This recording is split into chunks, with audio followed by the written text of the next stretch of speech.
মেঘ দেখে কি করি হয়, আড়ালে তার সূর্য হাসে। সেই সূর্যের প্রত্যয়ে, সেই সূর্য দেখার আশায় যারা সারা দেশে তৃণমূল পর্যায় থেকে সত্য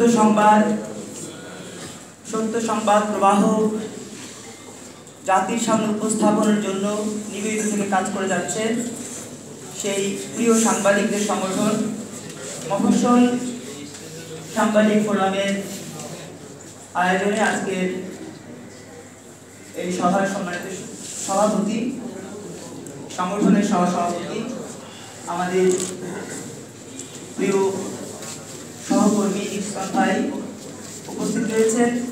সারা দেশে সাংবাদিকদেরকে ঐক্যবদ্ধ করে অধিকার আদায়ের যে আন্দোলন, সেই আন্দোলনকে বেগবান করার অগ্রসরী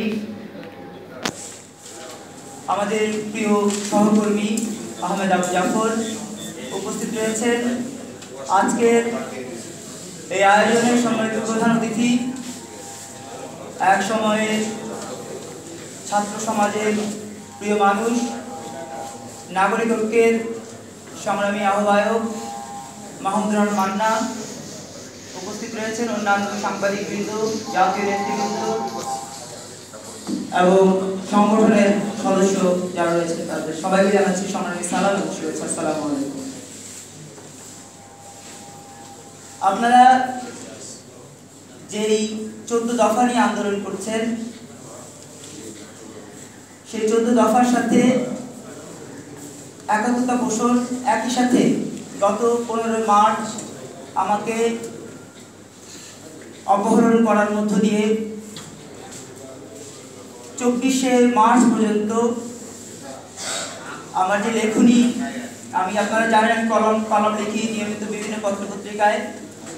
যারা অপহরণ করেছিল তাদের একটি মাত্র প্রশ্ন ছিল, সেটি হচ্ছে দৈনিক জায়জা দিনে প্রকাশিত আমার একটি কলাম, সেটি জাফর ইকবালের উপরে যখন হামলা হয় তখন লিখেছিলাম, পুলিশ ঘুমায় জঙ্গি জাগে, গা জ্বলে যায় ভীষণ রাগে। এই কলাম কেন লিখেছি, সেই প্রশ্ন এবং নতুন প্রজন্মের যে রাজনৈতিক আন্দোলন, সে আন্দোলনে কারা আমাদেরকে পৃষ্ঠপোষকতা দিচ্ছে, এই প্রশ্নের মধ্য দিয়ে টুটি চেপে ধরার চেষ্টা করেছে একটি মহল।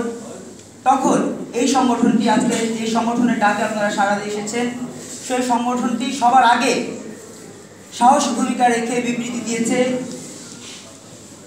ফেসবুকে, সামাজিক যে যোগাযোগ মাধ্যমগুলো রয়েছে সেগুলিতে বিবৃতি দানের পাশাপাশি আপনাদেরকে অবহিত করেছে।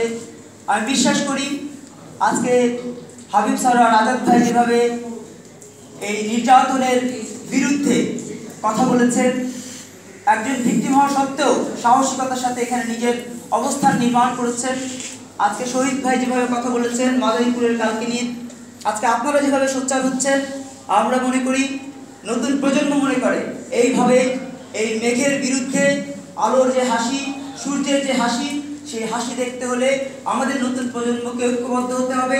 যারা তৃণমূল পর্যায়ে সাংবাদিকতা করছেন তাদেরকে ঐক্যবদ্ধ থাকতে হবে, যাতে করে 57 ধারা পরিবর্তন করে নতুন বোতলে পুরনো মদের মতো করে 32 ধারা যারা নিয়ে আসেন আমাদের সাংবাদিকদের কণ্ঠ রোধ করার জন্য, তাদের বিরুদ্ধে যেন আমরা ঐক্যবদ্ধ থাকতে পারি।